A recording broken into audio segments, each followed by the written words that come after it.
നിലമ്പൂർ ഉപതെരഞ്ഞെടുപ്പിൻ്റെ ഈ ഒരു ഘട്ടത്തിൽ ചില അപ്രിയ സത്യങ്ങൾ നമ്മൾ പറയേണ്ടി വരും.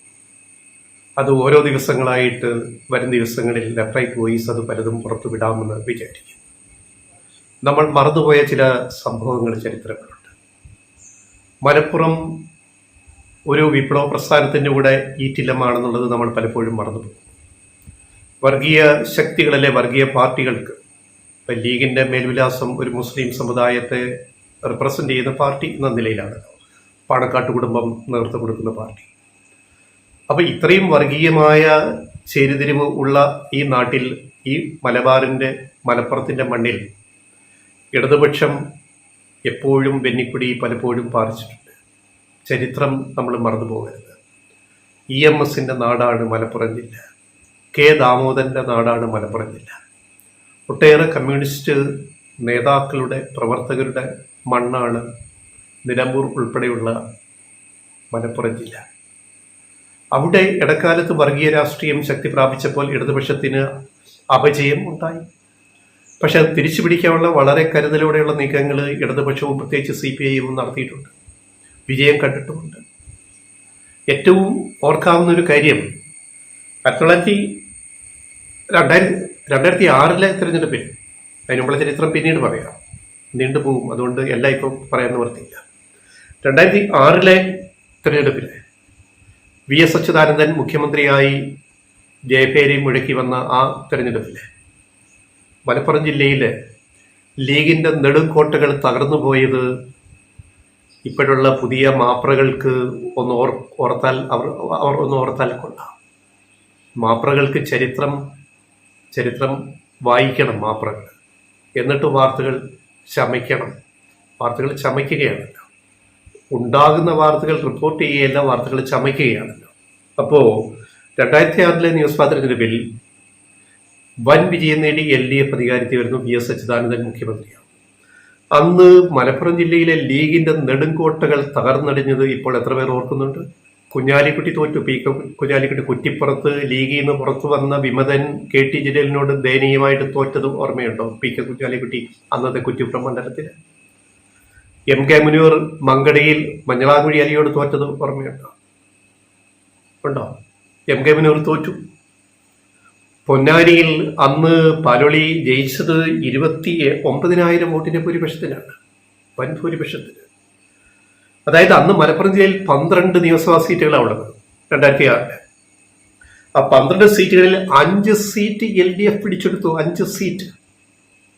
ആ 5 സീറ്റിൽ 3 സീറ്റുകളിൽ CPIഎമ്മിന്റെ അരിവാൾ ചുറ്റിക, CPIഎമ്മിന്റെ ചിഹ്നത്തിൽ മത്സരിച്ചിട്ടാണ് സ്ഥാനാർത്ഥികൾ ജയിച്ചത്. വെറുതെ അല്ല. ഈ മലപ്പുറത്തിന്റെ ചരിത്രം പറയുമ്പോൾ, നിലമ്പൂരിന്റെ ചരിത്രം പറയുമ്പോൾ ഒക്കെ അങ്ങ് ലീഗ് കോൺഗ്രസ് കോട്ട എന്ന് പറയുന്ന ഈ പൊതുബോധം തിരുത്തേണ്ടതുണ്ട്. ഇപ്പൊ നിലമ്പൂരിലെ ഏറ്റവും വലിയ വിഷയം ഇതാണ്. ഈ പൊതുബോധം തിരുത്തേണ്ടി വരും. അപ്പൊ ഇടതുപക്ഷവും പ്രത്യേകിച്ച് CPIഎമ്മും കടന്നു കയറി പോയ മണ്ണ് തിരിച്ചു പിടിച്ച സംഭവങ്ങൾ മലപ്പുറത്തും നിലമ്പൂരിലും ഉണ്ട്. പിന്നെ കൂടെ കൂട്ടിയവർ ചെയ്ത ചതി, അതാണ് ഈ വീഡിയോയുടെ പ്രധാന വിഷയം. മഞ്ഞളാകുഴി അലിയും PV അൻവറും കാണിച്ച ചതി. ഇപ്പൊ നിങ്ങൾ PV അൻവറിനെ നമ്മൾ ചർച്ച ചെയ്യുമ്പോൾ എന്താ മഞ്ഞളാകുഴി അലിയെ ചർച്ച ചെയ്യാത്തത്? അതിൻ്റെ അകത്ത് നന്ദി കാണിച്ചിട്ടുള്ളത് TK ഹംസ മാത്രമേ ഉള്ളൂ. കോൺഗ്രസിന്റെ മലപ്പുറം DCC പ്രസിഡന്റ് ആയിരുന്ന TK ഹംസ ആ പ്രസ്ഥാനം വിട്ടിട്ട് ഇടതുപക്ഷത്ത് വന്നിട്ട് മത്സരിക്കുകയും ഈ നിലമ്പൂരില് വെന്നിക്കൊടി പാറിക്കുകയും പിന്നീട് CPIഎമ്മിന്റെ ചിഹ്നത്തിൽ മത്സരിക്കുകയും പിന്നെ വീണ്ടും ജയിക്കുകയും ലോക്സഭയിൽ പോവുകയും ചെയ്ത, മന്ത്രിയാവുകയും ചെയ്ത TK ഹംസ ഇന്നുവരെ തള്ളിപ്പറഞ്ഞില്ല. അതുപോലെ വന്ന ഒരാളാണ് KT ജലീൽ. MLA ആയി, പിന്നെ മന്ത്രിയായി, ഇപ്പൊ വീണ്ടും MLA ആണ്. ഇന്നുവരെ KT ജലീൽ ഈ ഇടതുപക്ഷ പ്രസ്ഥാനത്തെ CPIഎമ്മിനെ തള്ളി പറഞ്ഞിട്ടില്ല. മഞ്ഞളാകുഴി അലി ചെയ്ത ചതി ഇപ്പൊ ചർച്ച ചെയ്യപ്പെടുന്നില്ല. അതും അണിയറയിലാണ്, പിന്നിലാണ്, തിരശ്ശീലയ്ക്ക് പിന്നിലാണ്. എന്താ അലി പാർട്ടി വിട്ടുപോയത്? അല്ലെ ഇടതുപക്ഷം വിട്ടുപോയത്? മങ്കടയിൽ നിന്ന് ജയിച്ചു വന്ന അലി പിന്നെ പെരിന്തൽമണ്ണയിൽ ജയിച്ചിട്ട് 5ാമൻ മന്ത്രിയായിട്ട്, ലീഗിന്റെ മന്ത്രിയായിട്ട് വന്ന മഞ്ഞളാകുഴി അലിയെ പറ്റി എന്താ നമുക്കറിയാവുന്നത്? അലി എങ്ങനെയാണ് ഇടതുപക്ഷത്തേക്ക് വന്നത്? അലി എന്തുകൊണ്ട് ഇടതുപക്ഷം വിട്ടുപോയി? അപ്പൊ അലി അതിനൊരു പരിവേഷം ഉണ്ടാക്കി. ഞാൻ VS പക്ഷക്കാരനായതുകൊണ്ട് എന്നെ പിണറായി പക്ഷെ എന്നെ ഒതുക്കി. ഒരടിസ്ഥാനവും ഇല്ല.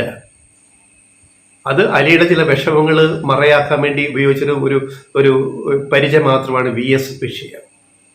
എനിക്ക് VSനോട് അടുപ്പോൾ അന്ന് പാർട്ടിക്കകത്ത് VSനുമായിട്ടുള്ള ചില നിലപാടുകളുടെ അഭിപ്രായ ഭിന്നതകൾ പാർട്ടിയിലുണ്ട്, നമുക്കറിയാവുന്ന കാര്യമാണ്. അപ്പൊ പിണറായി വിജയൻ ഒരു പക്ഷത്തും VS മറുപക്ഷത്തും എന്നുള്ളൊരു ഒരു ഒരു ദ്വന്ദ്ം പാർട്ടിക്കകത്ത് ഉണ്ടാക്കിയെടുക്കുന്നതിൽ ഇവിടുത്തെ മാപ്രകൾ വലിയ പങ്ക് വഹിച്ചു. പലപ്പോഴും VSനെ അനുകൂലിച്ചിരുന്ന പലരും ആ ട്രാപ്പിലേക്ക് പെട്ടുപോയി. അതൊക്കെ നമുക്കറിയാം, കൂടുതൽ വിശദീകരിക്കാൻ ഇപ്പൊ നിൽക്കുന്നില്ല. അപ്പം മഞ്ഞളാംകുഴി അലിക്ക് പറ്റിയത് എന്താണ്? മഞ്ഞളാംകുഴി അലിക്ക് തിരുവനന്തപുരത്ത് യൂണിവേഴ്സിറ്റി വളപ്പിന് മുന്നിൽ MLA ഹോസ്റ്റലിനും തൊട്ടപ്പുറത്ത് ഇപ്പൊ കൈരളി ടിവിയുടെ ഹെഡ്ക്വാർട്ടേഴ്സ് ഇരിക്കുന്ന പ്രധാന ഓഫീസ് ഇരിക്കുന്ന ആ സ്ഥലം കണ്ണായ സ്ഥലമാണ്. അത് മഞ്ഞളാംകുഴി അലി വാങ്ങിയ സ്ഥലമായി. നമുക്കറിയാം, മഞ്ഞളാംകുഴി അലി കോടീശ്വരനാണ്, വലിയ ബിസിനസ്സുകാരനാണ്, ഗൾഫിൽ ഉൾപ്പെടെ ബിസിനസ്, ഇഷ്ടംപോലെ പൈസയുണ്ട്. അപ്പൊ അദ്ദേഹം ആ ഒരു കണ്ണായ സ്ഥലം സൗകര്യത്തിന് കിട്ടിയപ്പോൾ അദ്ദേഹം വാങ്ങിയിട്ടുണ്ട്. എന്നിട്ട് അദ്ദേഹം തന്നെ അതിൽ താല്പര്യം പ്രകടിപ്പിച്ചിട്ട് പിണറായി വിജയനുമായിട്ട്, ഞാൻ മനസ്സിലാക്കുന്നത് പാർട്ടി സെക്രട്ടറി പിണറായി വിജയനുമായിട്ട് സംസാരിച്ചിട്ട് ഈ വസ്തു കൈരളി ടിവിക്ക് തരാമെന്ന് പറയും. അങ്ങനെ കൈമാറിയ ഭൂമിയാണ്, അവിടെയാണ് ഇന്ന് കൈരളി ടിവിയുടെ ഹെഡ് ഓഫീസ്. പക്ഷെ പിന്നീട് പാർട്ടി വിട്ട സമയത്ത് അലി പ്ലേറ്റ് തിരിച്ചു. അവിടെയാണ് ചതി. ഇപ്പോൾ അൻവർ ചെയ്തിട്ടുള്ള ചതി മഞ്ഞളാംകുഴി അലി ചെയ്തു നമ്മൾ പറയേണ്ടി വരുന്നതിൽ ഖേദമുണ്ട്. എനിക്ക് നേരിട്ട് അറിയാവുന്ന കാര്യമായോണ്ട് ഞാൻ പറയാം. എനിക്ക് മഞ്ഞളാംകുഴി അലിയായിട്ട് വളരെ അടുത്ത ബന്ധമുണ്ട്. അദ്ദേഹം MLA ആദ്യ തവണ MLA ആയപ്പോൾ മുതൽ തന്നെ MLA ഹോസ്റ്റലിൽ പോയിട്ട് അദ്ദേഹത്തോട് സംസാരിക്കുകയും മീഡിയ റിപ്പോർട്ടർ ഇന്റർവ്യൂ എടുക്കാൻ ക്യാമറയോട്ടൊന്നല്ല പോകുന്നത്, വെറുതെ സ്വകാര്യ സംഭാഷണത്തിന് പലപ്പോഴും അവിടെ പോയിട്ടുണ്ട് മഞ്ഞളാംകുഴി അലിയുടെ റൂമിലെ, MLA കൊട്ടേഴ്സിലെ റൂമിലെ.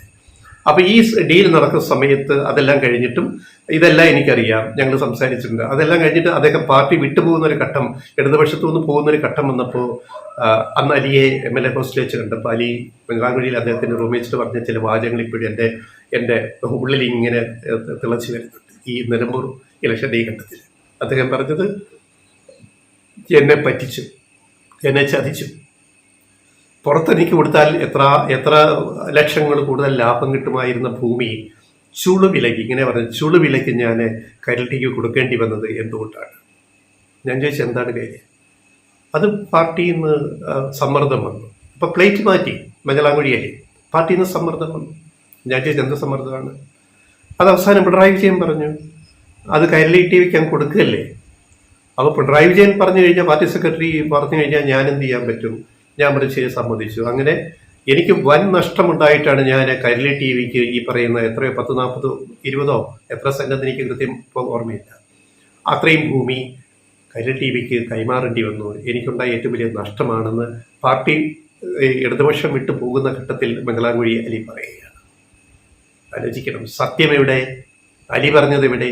അങ്ങനെ അലിയെ ചാക്കിട്ട് ലീഗിലേക്ക് കൊണ്ടുപോയി MLA ആക്കി പെരിന്തൽമണ്ണയിൽ അഞ്ചാം മന്ത്രിസ്ഥാനം ഒപ്പിച്ചു കൊടുത്തു. അത് ഡീലായിരുന്നു. അതായത് ഇടതുപക്ഷം വിട്ടിട്ട് CPIMന്റെ പക്ഷത്തുനിന്ന് ഞാൻ അങ്ങോട്ട് ലീഗിലേക്ക് വരുന്നു, എനിക്ക് സുരക്ഷിതമായ ഒരു സീറ്റ് മത്സരിക്കാനും അതേപോലെ എനിക്ക് മന്ത്രിസ്ഥാനവും വേണമെന്നുള്ള കണ്ടീഷനിലാണ് ലീഗിലേക്ക് മഞ്ഞളാംകുഴി അലി പോകുന്നത്. അങ്ങനെയാണ് പെരിന്തൽമണ്ണയിൽ മങ്കട സീറ്റ് ഇല്ലാണ്ടായി, പെരിന്തൽമണ്ണയിൽ സീറ്റ് കൊടുക്കുന്നു.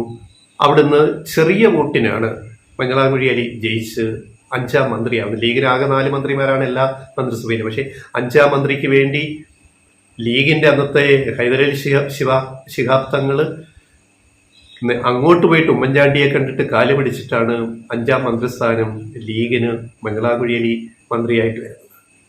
ഇത് ചരിത്രമാണ്.